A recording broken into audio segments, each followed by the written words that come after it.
하나님 아버지, 하늘나라에 대한 소망을 가지고 살아갈 수 있게 하심을 감사합니다. 참 소망은 그리스도 안에 있고 순종의 은혜를 누리는 것입니다. 구원의 소망이 있기에 고난이 범할 수 없는 즐거움이 있음을 깨닫습니다. 고난의 과정에서도 즐거울 수 있음을 말씀을 통해 알려주고 계십니다. 하루하루 말씀의 묵상이 최선의 방법입니다. 함께 하셔서 저희의 발걸음을 지켜주시고 주님의 뜻이 항상 저희를 통해서 이루어질 수 있도록 성령으로 인도하여 주시옵소서. 경건의 모습을 갖도록 거룩한 변화가 있기를 원합니다. 연약함으로 세상의 유혹에 넘어가지 않도록 저희 안에 있는 욕심, 죄된 속성이 사라지길 원합니다. 특히 돈을 사랑하는 세대를 경계하게 하시고 내가 왕이 되려 하는 교만함에 빠지지 않도록 지켜주시옵소서. 주님께서 허락하신 지혜가 저희의 견고함이고 분별할 수 있는 능력임을 깨닫습니다. 오직 주님께 의지하며 사는 삶이 되게 하여 주시옵소서.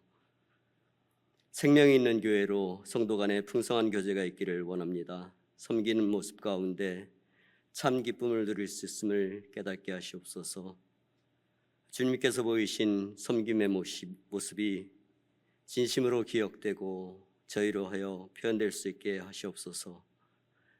말씀으로 당신의 뜻을 전하시고 저희의 삶의 기준이 되게 하셔서 중심 잡힌 모습으로 자유로움과 기쁨 가득한 시간이 될 수 있도록 오늘 하루 인도하여 주시옵소서.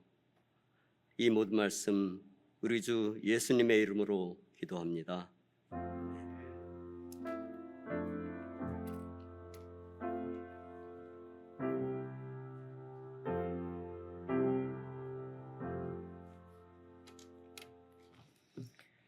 하나님의 말씀은 호세아서 13장입니다.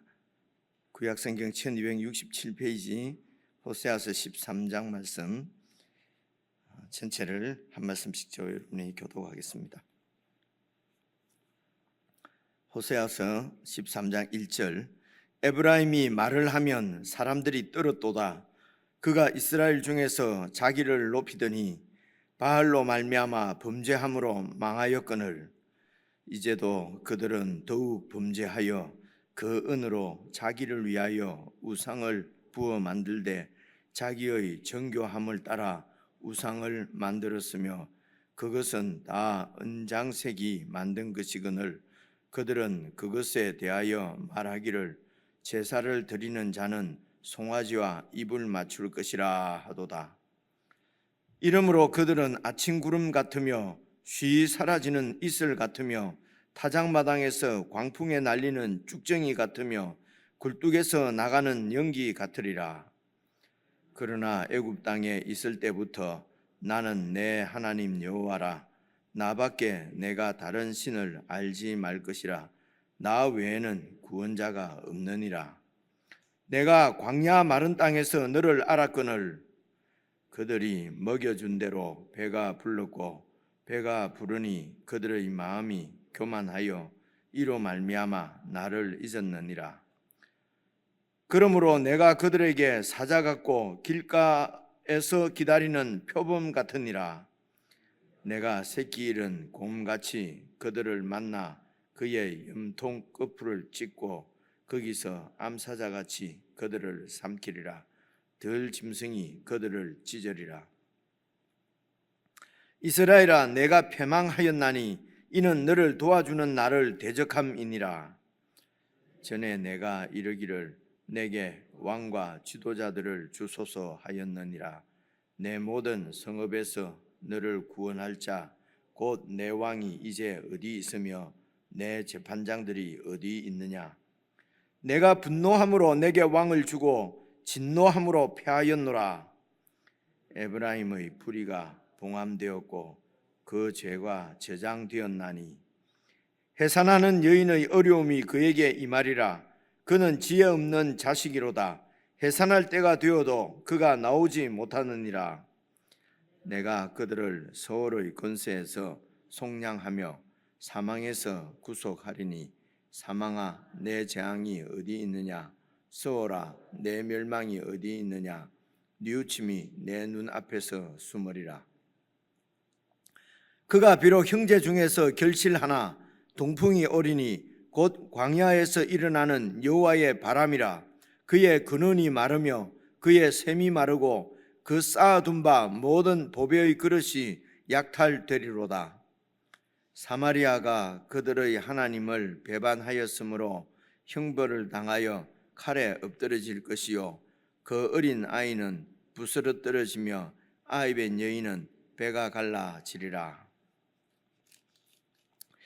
계속해서 이런 신실치 못한 백성을 향한 하나님의 그 심판의 말씀이 계속 나오는데요.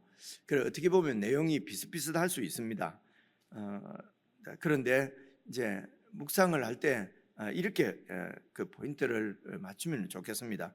쭉 그날 본문을 읽어 보시면은 이스라엘이 이제 어떻게 해서 하나님의 마음을 상하게 하고 또 혹은 하나님의 마음을 기쁘시게 하고 하나님께서 이스라엘의 어떤 부분을 그 삶 전체가 이렇게 그 하나님 앞에 신실지 못했겠지요. 그런데도 오늘 말씀에서 하나님께서 그 이스라엘을 향하여서 지적하시는 하나님이 형벌하시는 그 내용들을 이렇게 그 매일 묵상하면서 나오는 대로 이제 그 부분을 가지고 이제 우리의 그 지금 나의 신앙 상황을 잘 이렇게 살펴보는 거지요. 그리고 혹은 우리 교회의 모습과도 이렇게 말씀과 이렇게 살펴보고 그래서 하나님을 오직 우리가 의지한다, 하나님을 신뢰한다는 것은 그렇게 하나님께서 원하시는 대로 또 우리가 그렇게 기도 드리는 대로 하나님께서 우리를 변화시켜 주시도록 그 하나님을 의지한다는 말씀이거든요. 그래서 하나님께서 말씀하시는 이렇게 그 이스라엘 백성들을 이렇게 심판하시면서 이제 그런 심판하시는 이유들을 이렇게 조목조목 말씀하실 때 이제 그런 부분이 저희들에게도 있으면은 역시 심판의 대상이 되지 않겠습니까? 그러니까 이제 그런 부분들을 우리가 고치는 것이 쉬우면은 이 호세아의 시대 때에 이스라엘 백성들처럼 그렇게 하나님의 심판 가운데 떨어지겠습니까? 그래서 하나님께서 우리의 구원자가 되시고 우리 구원은 이제 이스라엘 백성들처럼 그렇게 멸망하지 않고 영원하다고 하는 것은 그런 우리의 죄된 모습, 하나님께서 원하지 않는 모습을 하나님을 의지해서 그리고 우리 예수님을 신뢰하고 그분 뒤를 따라가면서 그런 하나님이 싫어하시는 형벌하시는 그런 부분들을 우리가 극복해내거나 혹은 이겨내거나 그런 부분들이 변화되는 것이 이제 그 일을 위해서 우리가 주님을 의지하는 것이거든요. 근데 우리가 하나님을 의지한다 그러면 이런 영적인 부분보다도 내가 그냥 오늘 하루를 사는데 내가 원하는 대로 혹은 내 욕심이 잘 채워지지 않고 아니면 어려움을 당할 때 이 어려움을 좀 벗어나게 해 주십시오. 빨리 이 어려움이 해결되게 해 주십시오. 이제 이런 부분을 우리가 기도하고 하나님이 들어주실 줄 믿습니다. 나는 하나님을 의지합니다. 이제 이렇게 이제 하는 경우가 사실은 뭐 대부분이죠. 이제 그렇게. 그런데 하나님께서 그런 고난을 주시고 하는 것도 그럴 때에 그 고난을 통해서 우리가 깨닫기를 원하고 우리가 좀 더 영적으로 성숙하기를 원하는 그런 부분이 있을 텐데 그런데 그런 고난을 빨리 그냥 고난만 해결되게 해 주십시오. 하나님은 처음부터 고난을 면제해 주실 수도 있고 안 주실 수도 있는 분이죠. 하나님은 전능자이시고 온 세상을 주관하시고 운영하시는 분이기 때문에 천재지변이 우리에게 없을 수도 있고요.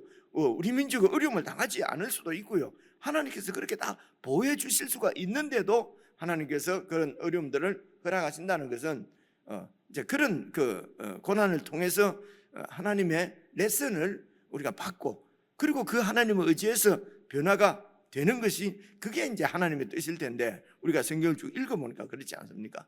그런데 그저 내 이런 어려움, 내 고난 이게 빨리 해결되어지고 그저 안일하고 평안하고 될 수만 있으면은 좀 더 많은 권세를 누리고 또 많은 풍요를 누리고 그렇게 되기를 그렇게 계속 기도하고 이루어 주실 줄 믿습니다. 그리고 이렇게 해서 하나님을 의지한다. 이렇게 하면은 그 하나님이 우상이 되어 버린다는 거지요. 계속 그 말씀을 하십니다. 그래서 비슷한 말씀이 왜 계속 나오냐? 이제 이러지 말고 우리가 오늘 말씀도 잘 읽어보시면은 이제 내용은 크게 어렵지 않은데 어떻게 이스라엘 백성들이 이런 하나님의 마음을 이렇게 아프게 하고 하나님의 형벌을 받았는가 하는 부분을 이제 우리가 잘 체크를 이제 그런 부분들이 묵상할 포인트다 이렇게 볼 수도 있습니다. 이게 12장 말씀하고도 비슷한 말씀인데요. 어제 제가 이제 설교를 호세아서를 11장까지 하고 이렇게 12장, 13장, 14장은 이제 이렇게 개인적으로 묵상하는 것으로 그렇게 말씀을 드려서 오늘 여러분 12장도 여러분 잠시만 보시면은 조금 어려운 부분만 제가 설명을 드리고 13장 말씀도 그런 내용만 설명드리고 그 묵상은 우리가 개인적으로 그렇게 좀 깊이 할 수 있으면 좋겠습니다. 우선 12장 1절 바로 앞에 11장 12절부터 지금 이 다른 원문 성경 같은 데 보면요. 11장 12절부터 이제 이게 12장으로 이렇게 장이 나누어져 있는 것도 있거든요. 그래서 보시면은 11장 12절 에브라임은 거짓으로 이스라엘 족속은 속임수로 나를 에워쌌고 그러니까 에브라임이나 이스라엘 족속은 하나님을 에워쌌는데 거짓으로 속임수로 그렇게 에워쌌다는 것입니다. 그리고 유다는 하나님 곧 신실하시고 거룩하신 자에게 대하여 정함이 없도다. 이제 유다까지도 같이 이렇게 하나님께서 말씀하시는데 하나님은 어떤 분으로 이렇게 표현을 하십니까? 신실하시고 거룩하신 하나님이라는 것입니다. 이 하나님에 대해서 정함이 없다. 이제 이게 이제 무슨 말씀이냐면 12장 1절 보시면요. 에브라임은 바람을 먹고 동풍을 따라간다. 그러니까 바람과 동풍 이런 것은 잡을 수도 없고 확보할 수도 없지 않습니까? 그러니까 아무런 쓸모가 없다. 쓸모가 없는 헛된 것이다 하는 것을 나타내는 것이거든요. 그래서 에브라임은 지금 헛된 짓을 하는데 그게 어떤 짓이냐? 그게 이제 종일토록 거짓과 포악을 더하여 아수르와 계약을 맺고 기름을 애굽에 보내도다. 그러니까 아수르와 동맹 조약을 맺고 애굽에다가 곡물을 바치면서 우리를 도와달라고 한다는 것이죠.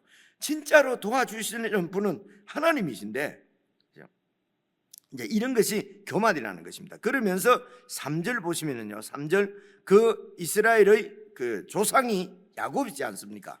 그래서 야곱은 모태에서 그의 형의 발 뒤꿈치를 잡았다. 그러니까 이 야곱은 이 본성 자체가 지기 싫어하고 어떻게든 앞서려고 하는 그런 인물, 그런 인물인 것을 지금 유추를 할 수가 있지요. 그래서 또 힘으로는 이 말은 이제 힘으로 이렇게 자기가 살아갈 수 있을 정도로 힘이 생긴 성장해서 어른이 되었을 때를 성장했을 때를 얘기하는 것입니다.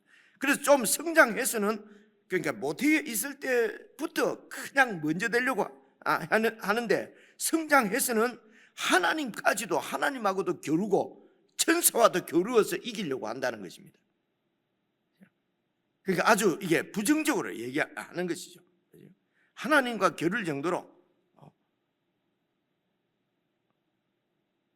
그래서 4절 천사와 겨루어서 결국은 자기가 이겼으면 됐죠. 그런데 울며 그에게 간구하였으며 그만큼 자기를 꺾지 않는다는 것이죠. 이런 조상처럼 지금 이스라엘이 크게 완고하다는 것입니다. 근데 천사와 겨루어서 이겼는데 환도뼈를 치신 거죠. 결국은 이곳에서 하나님께서 그를 이기십니다. 그렇죠? 어떻게 이제 계속 보시면요. 하나님은 베들레헴에서 그를 만나셨고 거기에서 우리에게 말씀하셨나니. 근데 그를 만나셨는데 말씀은 우리에게 하시잖아요. 그러니까 이런 야곱의 이런 인생을 통해서도 말씀은 우리에게 깨달음을 주시려고 우리에게 하시는 말씀이라는 것이죠. 그래서 5절입니다. 여호와는 만군의 하나님이시라. 여호와는 그를 기억하게 하는 이름이니라. 그래서 이제 이스라엘이 이 여호와 하나님, 만군의 하나님을 그냥 이런 우리의 신앙을 이제 보십시오. 신앙을 종교로 만들어 버렸습니다. 그래서 종교는 뭐냐면요, 하나 그 신을 조종하고 정성을 들여서 조종하고 이용해서 내 뜻을 이렇게 내 복을 확보하는 것이 이제 그게 종교거든요. 그래서 여호와 하나님을 신앙하는 신앙을 그냥 일반 종교처럼 만들어 버렸다는 것입니다. 그런데 여기서 말씀하는 건 무엇입니까? 하나님은 만군의 하나님이라는 것이죠. 그렇게 그 인생들에게 조종당하고 이용당하는 그런 분이 아니고 만물을 주관하시고 주재하시는 그런 하나님이시라는 것을 말씀하십니다. 이제 7절부터 쭉 이렇게 이제 여러분 이제 이런 이스라엘의 하나님으로부터 이렇게 정함이 없고 속이고 하는 이런 그 이스라엘의 본질이, 그리고 그들의 행함이 어떤 행동으로 나타났는지를 이제 7절부터 쭉 설명을 하시고 그리고 심판하시겠다는 것이죠. 대표적인 것이 8절입니다. 에브라임이 말하기를 나는 실로 부자라. 내가 재물을 얻었는데 내가 수고한 모든 것 중에서 죄라 할 만한 불의를 내게서 찾아낼 수가 없다. 내가 재물을 많이 얻는데 다 하나님이 주신 축복이라는 거예요. 근데 이제 9절부터 보시면요, 내가 니를 모르냐? 그죠? 내가 니를 모르냐? 이제 그렇게 해서 이제 이런 오늘 장로님 기도도 하셨습니다만 어쨌든 이게 불을 사랑하는 인생들이 그것 때문에 이제 죄를 짓고도 자기도 속이고 하나님도 속을 걸로 그렇게 생각하는 거지요. 자, 13장 오겠습니다. 13장으로 넘어왔어요. 1절입니다. 에브라임이 말을 하면 사람들이 들었다. 그만큼 에브라임이 이스라엘 그 공동체에서 영향력이 있었다는 것입니다. 이렇게 영향력이 있으니까, 그래서 여러분 북쪽 이스라엘을 이스라엘의 초대 왕인 여로보암도 이 에브라임 지파예요. 그리고 에브라임이 그만큼 12지파 중에 영향력이 있는 지파였다는 것입니다. 그래서 그래서 이스라엘 중에서 자기를 높이더니, 그 사람들이 떨었다는 것은 자기를 높이는 것입니다. 그래서 바알로 말미암아 범죄함으로 망하였다. 2절, 이제도 그들은 더욱 범죄하여 그 은으로 자기를 위하여 우상을 부어 만들되 자기의 정교함을 따라서 우상을 이렇게, 그러니까 온 정성을 다해서 우상을 만들었으며 그것은 다 은장색이 만드는 것이거늘, 은장색은 은으로 세공업자를 말합니다. 만든 것이거늘 그들은 그것에 대하여 말하기를 제사를 드리는 자는 이 송아지와 입을 맞출 것이라. 이 송아지를 사랑하라는 것입니다. 이러므로 그들은 아침 구름 같으며 쉬 사라지는 이슬 같으며, 아침 구름이 이제 이게 해가 뜨고 이러면은 이제 이렇게 아마 사라지는 이슬하고 같은 것 모양입니다. 그래서 아침 구름이나 이슬 같이 쉬 사라지는 것처럼 이제 그렇게 사라질 것이라는 것입니다. 그리고 타작마당에서 광풍에 날리는 쭉정이 같고 굴뚝에서 나가는 연기처럼 이렇게 허무한 것이 되어버릴 것이라는 거죠. 자, 4절입니다. 그러나 애굽 땅에 있을 때부터 나는 네 하나님 여호와라. 애굽 땅에서 노예로 그렇게 종으로 노예로 있을 때부터 나는 네 하나님이다. 그래서 나밖에 네가 다른 신을 알지 말 것이라. 나 외에는 구원자가 없느니라. 5절입니다. 내가 광야 마른 땅에서 너를 알았거늘. 광야, 그래서 그 노예로부터 하나님께서 구원해 주시고, 그리고 광야를 지날 때에 그 광야는 아무것도 없는데 그곳에서 하나님께서 다 이렇게 먹을 것, 그리고 신민기에 보니까 입을 것, 뭐 신을 것, 물 다 하나님께서 다 이렇게 채워주시고, 그리고 이제 6절 보시면요, 그들이 먹여준 대로 이 말은 이제 가나안 땅에 들어와서 하나님께서 이제 이렇게 또 이른 비 늦은 비를 주셔서 농사가 이렇게 큰 수확을 얻을 수 있도록 그렇게 복을 주셨다는 것입니다. 그래서 하나님께서 아무것도 없는 노예를 구원해서 이렇게 모든 필요를 채워주시고 오늘 젖과 꿀이 흐르는 땅으로 인도를 해주셨는데도 어제 12장 말씀에도 보니까 이 모든 것을 내가 다 이렇게 이루어냈다. 이제 그렇게 하고, 또 13장에 와서는 그것이 다 바알이 이렇게 준 것처럼 이제 그렇게 그렇게 바알을 믿는 이유는 뭡니까? 더 많은 걸 달라는 것이죠. 그래서 하나님을 진실로 믿으려면은 현재 있는 것을 정말 하나님이 주신 것으로 알고 거기에 감사하고 자족하는 마음이 없으면은 여러분 꼭 우상을 따라 섬기게 되어 있습니다. 욕심을 따라 섬길 수밖에 없거든요. 그런데 세상에서는 이제 우리가 이렇게 얘기하면 세상에서는 그런 욕심이 없으면 어떻게 발전을 하냐? 공부에 대한 욕심이 없으면 어떻게 공부를 잘할 수 있으며, 재물에 대한 욕심이 없으면 어떻게 재물을 많이 가질 수 있으며, 권력에 대한 그 욕심이 없으면 어떻게 높은 자리에 올라갈 수 있겠느냐?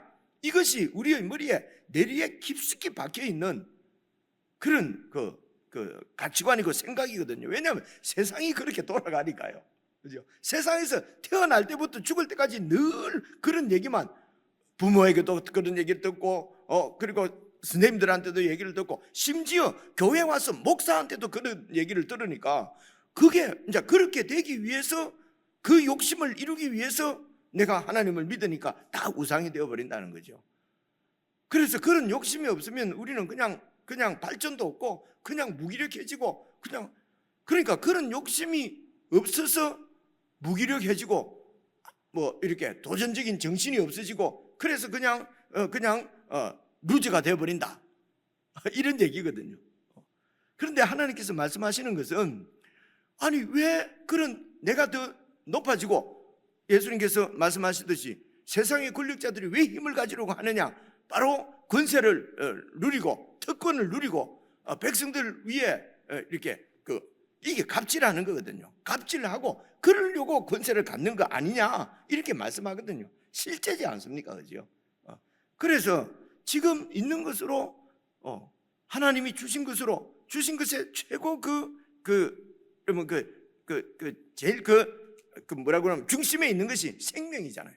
오늘 하루 기도할 힘을 주셔서, 그래서 이 힘을 가지고 하나님을 섬기고 하나님의 나라를 섬기는데, 그 섬기는데 최선을 다하는 거죠. 그래서 경쟁에서 이기면은 전투력이 생기고, 하나님을 섬기고 그냥 하나님의 뜻대로 하나님의 나라를 섬기는 일은 하기 싫고, 그죠?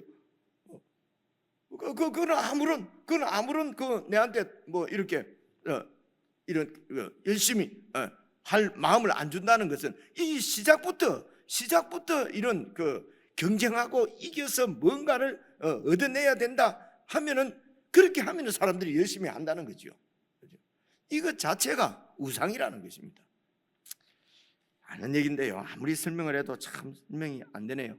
그래서 이런 목표가 없으면 왜 아무것도 할 게 없지 않느냐? 그래서 교회도 다른 어느 교회보다도 더 커지자, 10,000명, 5,000명 이렇게 안 하면은 교회가 성장을 안 합니다. 그렇게 성장하는 것은요, 그렇게 성장하는 것은 우상입니다, 여러분. 그렇죠?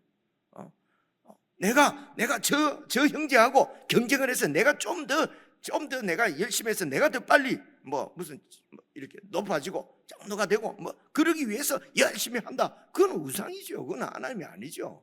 하나님 믿는 게 아닌데도 이제 자꾸 그렇게 이 이스라엘 백성들이 그렇게 살았다는 것입니다. 이걸 우상이라고 말씀하는 것이거든요. 그래서 자족하라고 하는 것은 만족하고 그냥 빈둥빈둥 하라는 얘기가 아니거든요. 이미 하나님을 섬기고 그 나라를 섬길 만한 것은 하나님께서 다 주셨다는 것입니다. 그걸 은사라는 하는 것이죠. 그렇죠? 근데 우리는 꼭 돈이 있어야 되고 권력이 있어야 뭔가 하나님께 영광을 돌릴 수 있는 것처럼 자꾸 이런 것들이 거짓 가르침이고, 이런 게 세상의 유혹이란 말입니다. 그렇죠? 자, 그래서 보십시오. 6절 보시면요, 그들이 먹여준 대로 배가 불렀고, 배가 부르니 그들의 마음이 교만하여서 이로 말미암아 나를 잊었느니라. 그래서 더 배부르려고 그래서 우상을 섬긴단 말입니다. 그래서 배 터져 죽는다는 겁니다. 7절부터 보시면요, 그러므로 내가 그들에게 사자 같고 길가에서 기다리는 표범같이 새끼 이름 공같이 그들을 만나 그 염통 끝불을 찢고 암사자같이 그들을 삼키고 들짐승이 그들을 찢어 놓을 것이다. 이렇게 말해요. 배 터져 죽는단 말입니다.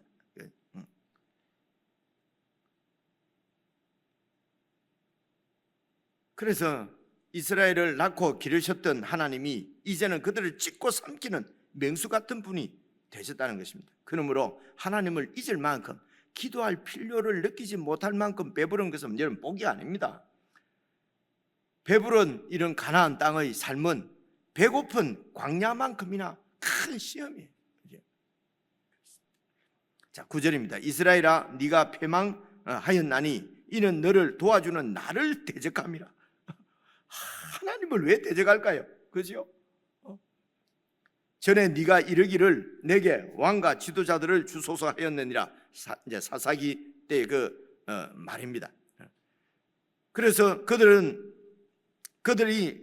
안전은 다른 나라들처럼 왕과 지도자를 다 세우고 이렇게 하면은 안전을 보장받을 수 있을 것이라고 생각하는 거지요. 그렇습니다. 다른 이 세상에 있는 모든 나라들은 좋은 지도자를 세우고, 그죠? 그리고 국력이 이렇게 강해지면은 안전을 보장받을 수 있습니다. 그런데 그런 세상 가운데서 하나님이 이스라엘을 구원하시고 이스라엘의 안전은 하나님께 달렸다. 이게 그래서 그 하나님을 신뢰하고 믿어야, 그래서 믿음이 필요한 것이죠. 하나님이 우리를 안전하게 지켜주시고 보호하시고 모든 필요를 채워주실 것이라고 하는 믿음이 있어야 하나님의 뜻대로 하나님 의지하고 살 텐데, 그 믿음이 없으니까 이방 나라처럼 똑같이 우리에게 왕을 세워주소서, 지도자를 세워주소서 이렇게 했다는 것입니다. 그래서 계속해서 보십시오. 하느니라 네 모든 성읍에서 너를 구원할 자 곧 네 왕이 이제 어디 있으며 네 재판장들이 어디 있느냐. 이렇게 아수르의 침략을 당하고 할 때에 너희들이 그렇게 세워달라고 하던 왕, 너희들을 지켜준다고 하던 왕들이 지금 다 어디에 있느냐 이거지. 14절 내가 분노함으로 네게 왕을 주었고 진노함으로 그 왕을 피하였노라. 에브라임의 불의가 봉함되었다는 말은 점점 이렇게 쌓여간다는 것입니다. 그 죄가 저장되었다는 것입니다. 봉함되었나니 그 죄가 저장되었나니 13절 해산하는 여인의 어려움이 그에게 임하게 될 것이다. 그래서 여러분, 내가 구한 것을 받았다고 해서 그것이 늘 기도의 응답이 아닙니다.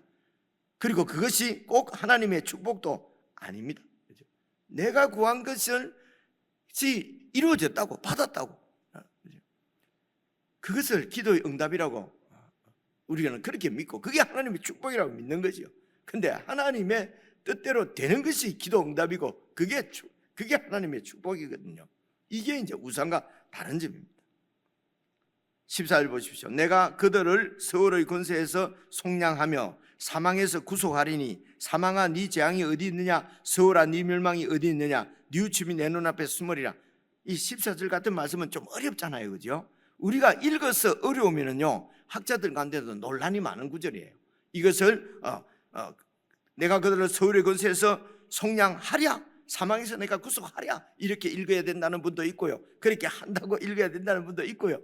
이게 많아요. 그래서 그냥 있는 그대로 하나님께서 그 백성들을 서울의 권세에서 구원해 주시고 속량 구원, 사망에서도 구원해 주시는 분이다 말입니다. 그래서 하나님의 구원이 임하면 사망아 네 재앙이 어디 있느냐, 서울아 네 멸망이 어디 있느냐, 이렇게 자기 백성을 구원하시는 하나님. 그래서 하나님이 심판하시는 것도 구원을 위해서지요. 그래서 뉘우침이 하나님 눈앞에서는 숨으리라. 하나님은 뉘우치지 않고, 그래서 심판하시기도 하고 그 심판 가운데서 구원해 내셔서 사망과 또 서울의 권세도 이기지 못하는 백성으로 내가 만들겠다는 것입니다. 그게 하나님인데 이 하나님을 떠나서 자꾸 우상을 쫓아간다는 것이죠. 그래서 하나님은 영적인 것을 말하고 세상은 육적인 것을 말합니다, 여러분. 근데 우리가 영적인 얘기를 하면 하나님은 영적인 그 얘기하면 싫어요. 육적으로 뭔가 잘 되고 뭐가 이루어지고 자꾸 이런 걸 요구하니까 교회에서도 점점 영적인 얘기는 안 하게 되는 거죠. 그러니까 세상에 속한 세속적이 되어버린다는 것입니다. 자, 15절입니다. 그가 비록 형제 중에서 결실하나, 에브라임 지파를 형제들 중에서 결실하나 동풍이 오리니, 동풍은 동쪽에서 오는 뜨거운 바람이거든요. 이게 고식들 다 말려버려요. 그 가나안 땅 팔레스틴 지형이 그래요. 동쪽이 사막이거든요. 서쪽은 바다고. 그래서 동풍이 오리니 곧 광야에서 일어나는 여호와의 바람이라. 그의 근원이 마르며 그의 샘이 마르고 그 쌓아둔 바 모든 보배의 그릇이 다 약탈될 것이다. 그래서 하나님의 바람, 동풍, 이건 하나님의 심판을 얘기하는 것이죠. 그래서 사마리아가 그들의 하나님을 배반하였으므로 형벌을 당하여 칼에 엎드릴 것이요 그 어린 아이는 부스러 떨어지며 아이 뵌 여인은 배가 갈린다. 미래가 없다는 것입니다. 전쟁을 통해서 다 그냥 완전히 미래가 끊어 소망이 없어져 버린다는 거죠. 그래서 이스라엘은 하나님으로 말미암아서 풍성함을 누리는 백성입니다. 그렇기 때문에 하나님을 떠나면은 아무리 보배로운 그릇이고 아무리 많은 재물도 사실은 아무것도 아닌 백성이 되어버린다는 것이죠. 이게 저와 여러분 우리의 실체입니다. 그래서 오늘 13장 말씀도 주 내용은 읽어보면 별로 어려운 게 없지 않습니까? 그래 여기에서 포인트가 되는 것은 한 6절 말씀이지 싶습니다. 하나님이 그렇게 도와주셔서 배가 불러지면은 그냥 마음이 교만해지는 거죠. 그래서 사업이 잘 되게 해주셔서 출세하게 해주셔서 이런 기도는 정말 해야 될지 안 해야 될지 잘 모르겠습니다. 그죠? 참 이런 게 어려운 것 같습니다. 나는 또 그렇게 살 수 있는데 내 자녀를 말이야 아무것도 없어도 좋으니 망해도 좋으니 신앙이 투철해지게 하옵소서 이렇게 기도할 수 있냐 말이죠. 이게 참 어려운 것 같아요. 그죠? 개인적으로 묵상하시겠습니다.